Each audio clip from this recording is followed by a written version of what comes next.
नमस्कार विद्यार्थियों, बीए द्वितीय वर्ष की कक्षा में आज मैं ध्रुव कुमार दीक्षित आपका स्वागत करता हूं। अभी हम सामाजिक प्रक्रियाओं के बारे में अध्ययन कर रहे हैं। सामाजिक प्रक्रियाओं में दो प्रकार की, एक सकारात्मक और नकारात्मक। तो अभी हम नकारात्मक प्रक्रियाओं पे अध्ययन कर रहे हैं, जिसे सामाजिक विघटन के अंतर्गत जाना जाता है। सामाजिक विघटन के उसमें परिप्रेक्ष्य में भी हमने प्रतिस्पर्धा और संघर्ष, इन दो के बारे में अध्ययन किया था। आज हम चर्चा करेंगे आपके साथ में विचलित व्यवहार, डेविएंट बिहेवियर। मानव या मनुष्य का जो व्यवहार है, हमारा जो व्यवहार है, उसमें दो प्रकार से संचालन होता है। एक, हर व्यक्ति का व्यवहार जो होता है सामाजिक मूल, मान्यता, परंपरा, आदर्श, प्रतिमा के अनुरूप होता है। जब हम अपना व्यवहार, हमारा व्यवहार सामाजिक मूल्यों, समाज के जो मूल्य हैं, परंपराएं हैं, रीति रिवाज, आदर्श हैं, उनके अनुरूप करते हैं, तो ये कहा जाता है कि ये हमारा जो व्यवहार है समाज स्वीकृत व्यवहार है। और इसको समाजशास्त्री शब्दावली में, समाजशास्त्री डिक्शनरी में, सोशलॉजिकल डिक्शनरी में इसको सामाजिक अनुरूपता कहते हैं।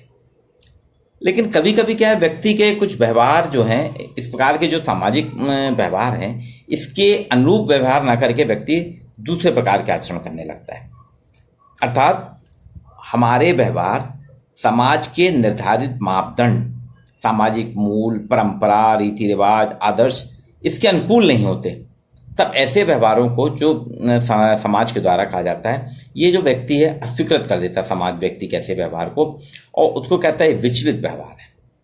इसको डेविएंट बिहेवियर कहता है, विचलित व्यवहार कहता है। और समाजशास्त्र की जो डिक्शनरी है, सोशलॉजी का डिक्शनरी, उसमें ऐसे व्यवहार को कहा गया है, ये व्यवहार करने की व्यक्ति को छूट नहीं है, क्योंकि विचलन करने वाले हैं, इससे सामाजिक संबंधों में क्षति होती है। तो दो प्रकार के, जब आप समाज स्वीकृत मापदंडों के अनुरूप व्यवहार करते हैं तो समाज उसमें आपको पुरस्कृत करता है। लेकिन समाज के निर्धारित मापदंडों के अनुरूप आप व्यवहार नहीं करते तो समाज उसमें आपको दंडित करता है। अब यहाँ पे विचलित व्यवहार को हमको जानना बहुत जरूरी है, क्योंकि ये गंभीर समस्या के रूप में आ रहा है।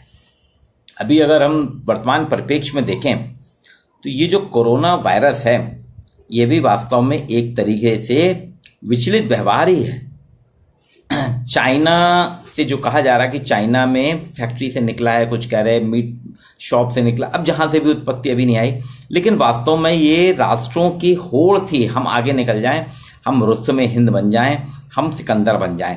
तो व्यापारीकरण के उसमें देश ये भूल गए, राज्य ये भूल गए, ये जो वायरस है ये देश के लिए, दुनिया के लिए, समाज के लिए घातक होगा। ये विचलित व्यवहार है, यानी सामाजिक मूल्यों के अनुरूप व्यवहार ना करना। इसी तरह आपने देखा होगा अमेरिका ने सेकंड वर्ल्ड वॉर में जापान के ऊपर हिरोशिमा में परमाणु बम गिराया था, वो व्यवहार भी विचलित व्यवहार है। तब व्यक्ति का वह व्यवहार जिसमें व्यक्ति समाज के स्वीकृत मूल्य या आदर्शों से हटकर चलता है या समाज की उपेक्षा करता है, तो व्यक्ति के इस अवांछित व्यवहार या जिसमें कानून से विचलन है, जिसे अपराध के रूप में कहा जाता है, इसको कहा जाता है विचलित व्यवहार। जॉनसन कहते हैं विचलन वह व्यवहार है, समाजशास्त्री जॉनसन कहते हैं विचलन वह व्यवहार है व्यक्ति का जिसमें ऐसे आदर्शों का उल्लंघन करता है व्यक्ति, जिसके प्रति कर्ता उन्मेषित होता है, ये उसका उत्प्रेरित उल्लंघन होता है। अर्थात विचलित व्यवहार जानबूझकर या विचार पूर्वक किया जाता है, क्योंकि यदि जाने अनजाने में कोई व्यक्ति नियम तोड़ता है तो हम कहते हैं इससे नादानी हो गई, गलती हो गई।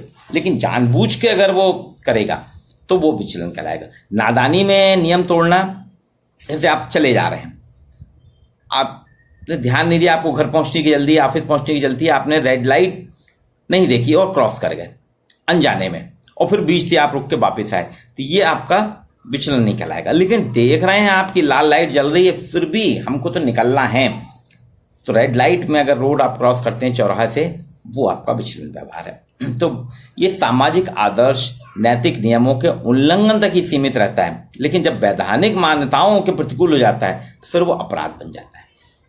टालकट पार्सन ने इसको 3 प्रकार से विवेचित किया है। उनका कहना था विचलन व्यवहार को की 3 दिशाएं। पहला दुविधा, एम्बुलेंस।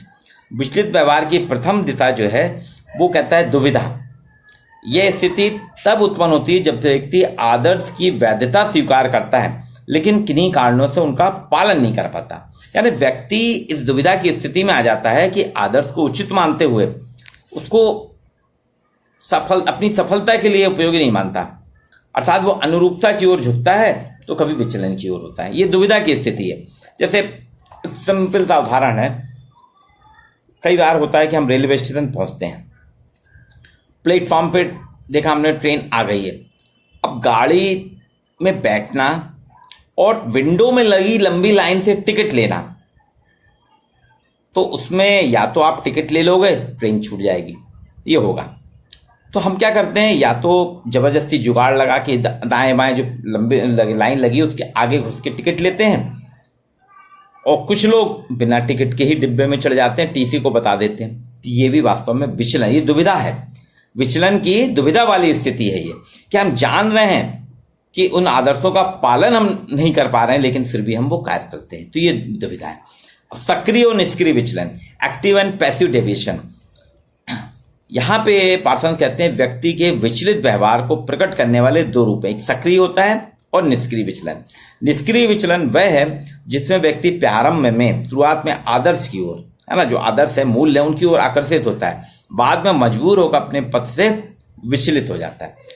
सामान्य तौर पे आपने देखा होगा परीक्षा के समय कुछ बच्चे ईमानदारी से परीक्षा की तैयारी करते हैं, सभी पढ़ते हैं, कुछ बच्चे भी नहीं, सभी पढ़ते हैं, और जब परीक्षा हाल में आते हैं तो पेपर जब हल नहीं होता तो पेपर मिला गड़बड़ है तो फिर टॉयलेट जाएंगे, बाथरूम जाएंगे, आगे पीछे वाले से देखेंगे, यानी चीटिंग का सहारा लेते हैं, नकल का सहारा लेते हैं। यानी व्यक्ति का यह व्यवहार, बच्चे का यह व्यवहार, विद्यार्थी का यह व्यवहार निष्क्रिय विचलित व्यवहार है, क्योंकि व्यक्ति इसमें विचार पूर्वक आदर्श के विपरीत व्यवहार, वो जानता है मैं गलत कर रहा हूं लेकिन व्यवहार कर रहा है, तो ये सक्रिय विचलन है। अच्छा, खाद्य पदार्थों में जब जानबूझकर मिलावट करते हैं, दूध वाला दूध में पानी मिलाता है, यानी विचार पूर्वक कर रहा है ना, वो उसका व्यवहार जो है विपरीत व्यवहार कर रहा है। मिठाई में, खोबे में सिंघाड़े का आटा मिलाना, ये सारी चीजें हैं, घी में मावा में मिला देना, ये कई प्रकार से जो जानबूझ के मिलावट करना, ये कहलाता है आपका सक्रिय विचलन। तीसरा बताया पार्सन ने नकारात्मक भावना से युक्त विचलन, निगेटिव फीलिंग डेविएशन। इसमें व्यक्ति आदर्श के प्रति व्यक्ति की नकारात्मक भावनाएं होती हैं। व्यक्ति आदर्शों के प्रतिकूल आचरण करने को, वो गलत करने में कुछ नहीं, वो कहता सब ठीक है। इसमें कर्ता का दृष्टिकोण आदर्श के प्रति भी नकारात्मक हो जाता है और व्यक्तियों के प्रति भी जो उसके विरोधी हैं। जैसे आप देखिएगा, गलती करने वाला व्यक्ति अपने व्यवहार को बताने के लिए कि नहीं मैं तो सही हूं, झगड़ा खतक करने लगता है। बोलो आप कैसे कह रहे हैं गलत है, मैं कोई गलत नहीं, मैं तो बिल्कुल सही हूं, मतलब दादागिरी करता है। तो ये नकारात्मक भावना से युक्त विचलन है। अक्सर हम देखते हैं कि आप रॉन्ग साइड, आप सही जा रहे हैं लेकिन सामने वाला रॉन्ग साइड से आ रहा है, टकरा जाता है। अगर आप उसको कुछ कहते हैं तो अपनी गलती नहीं स्वीकारता, वो आप पे प्रेशर बिल्डअप करता है, गाली गलौज करने लगता है। तो ये जो है नकारात्मक भावना से युक्त विचलन है। अब विचलित व्यवहार के कुछ कारणों पर हम चर्चा करेंगे। देखिए कौन से ऐसे कारण हैं जिससे व्यक्ति विचलित व्यवहार करता है, क्योंकि एक जटिल परिस्थिति है। इसको समाजशास्त्रियों ने कुछ इसके प्रमुख कारण बताए हैं। पहला, समाजीकरण का भाव, यानी विचलित व्यवहार का प्रमुख कारण लैक ऑफ सोशलाइजेशन है। अगर व्यक्ति का प्रॉपर समाजीकरण नहीं होगा तो विचलित व्यवहार करता है। परिवार में, पड़ोस में, खेल समूह, ये सब सामाजिकरण के अभिकरण है। अगर ये सकारात्मक भूमिका नहीं करते हैं तो व्यक्ति फिर विचलित व्यवहार करने लगता है। हमने बच्चे को घर में नहीं सिखाया, झूठ बोल रहा है, चोरी कर रहा है, हम मना नहीं करते, तो वो फिर आगे आगे बढ़ता जाता है। स्वस्थ अभिमति का भाव, लैक ऑफ हेल्दी सैंक्शन, समाज में आदर्श के प्रति सदस्यों में स्वस्थ अभिमति होने का भाव होता है, मतलब सैंक्शन नहीं है। मतलब जो व्यक्ति अगर आदर्श का पालन कर रहा है, नहीं भी कर रहा है, समाज उसको कोई ध्यान ही नहीं देता, मतलब व्यक्ति में कोई कारगर नियम ही नहीं है, हर कोई नियंत्रण की व्यवस्था ना हो।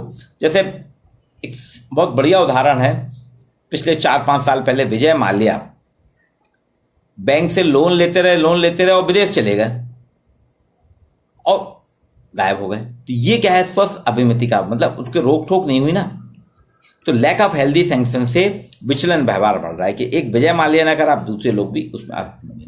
क्रियान्वयन में दुर्बलता, पुअर एनफोर्समेंट, समाज क्या करता है, अपने आदर्श नियमों का क्रियान्वयन उचित ढंग से नहीं होता है। जब उचित ढंग से नहीं होता तो समाज में विचलित व्यवहारों में वृद्धि होने लगती है। यानी कानून को लागू करने वाली इकाई अगर ढंग से काम नहीं करेगी, ठीक से काम नहीं करेगी, तो समाज में विरोधी तत्व बढ़ेंगे। जैसे अभी लॉकडाउन पीरियड में बता दिया गया है कि आप मास्क लगा के घर से निकलेंगे। अगर बच्चा मास्क लगा के निकल रहा है तो घर में पेरेंट्स क्यों नहीं मना करते? अगर ठीक है घर में नहीं हुआ, सड़क में पुलिस वाले को पकड़ के तत्काल स्पॉट फाइन करना चाहिए। जब ये नहीं होते हैं तो आप देखिए क्रियान्वयन की दुर्बलता है, तो विचलन होता है। आदर्शों की अनिश्चितता, इंडेफिनिटनेस ऑफ नॉर्म। समाज के जो आदर्श हैं इतने विस्तृत और व्यापक होते हैं कि अस्पष्टता के कारण समाज में विस्तृत व्यवहार जो है उनको प्रमाणित करना मुश्किल है। जैसे समाजवाद, धर्मनिरपेक्षता, लोकतंत्र, स्वतंत्रता, समानता, ये अस्पष्ट धारणाएं हैं जो हमारे विचलित व्यवहारों के साथ संबद्ध हो जाती है। और जैसे कश्मीर में मिलिट्री पर पत्थरबाजी की घटना और स्वतंत्रता की अभिव्यक्ति, भारत विरोधी नारे लगाना, ये सब क्या है? आदर्शों की अनिश्चितता है ना हमारे यहाँ, इसलिए देखिए आप विचलित व्यवहार होते हैं। तार्किकता की सुविधा, फैसिलिटी ऑफ रैशनलाइजेशन। समाज में कभी कभी तार्किकता की सुविधा का होना भी विचलित व्यवहार का कारण बनता है। व्यक्ति तर्क के आधार पर अपनी गलतियां या परिस्थितियां, मजबूरी को न्याय संगत बता देता है। स्कूल कॉलेज के युवा बालक में प्रवृत्ति हो गई है कि वे आए दिन लड़ाई झगड़ा करते हैं, मारपीट करते हैं, दुर्व्यवहार करते हैं और तार्किक तर्क रखते हैं कि नहीं ये तो स्वतंत्रता है हमारी, इसमें क्या है। भ्रष्ट प्रशासन, समाज में जब भ्रष्टता बढ़ जाती है, प्रशासन जब भ्रष्ट हो जाता है तो विचलित व्यवहार भी बढ़ते हैं। नियंत्रणकर्ता की दुविधा, अगर नियंत्रणकर्ता ही दुविधा में है कि हम पकड़ें कि नहीं पकड़ें, ये नेता का बेटा है, अमीर का बेटा है, नकल कर रहे हैं बच्चे लेकिन हम नहीं रोकते, तो उसमें बढ़ता है। उप संस्कृति, सब कल्चर, समाज में कई बार समूह में एक उप संस्कृति निपटित हो जाती है जो उसका व्यवहार, व्यक्ति के आचरण को वैध मानने लगती है। तो ये कुछ ऐसी विचलित व्यवहार की प्रक्रियाएं हैं जो सामाजिक आदर्श और मूल्यों का उल्लंघन करती हैं, जिसके कारण समाज में विचलित व्यवहार होते हैं। डेविड वेबर के साथ साथ एक युद्ध, वार भी सामाजिक विघटन का एक रूप है।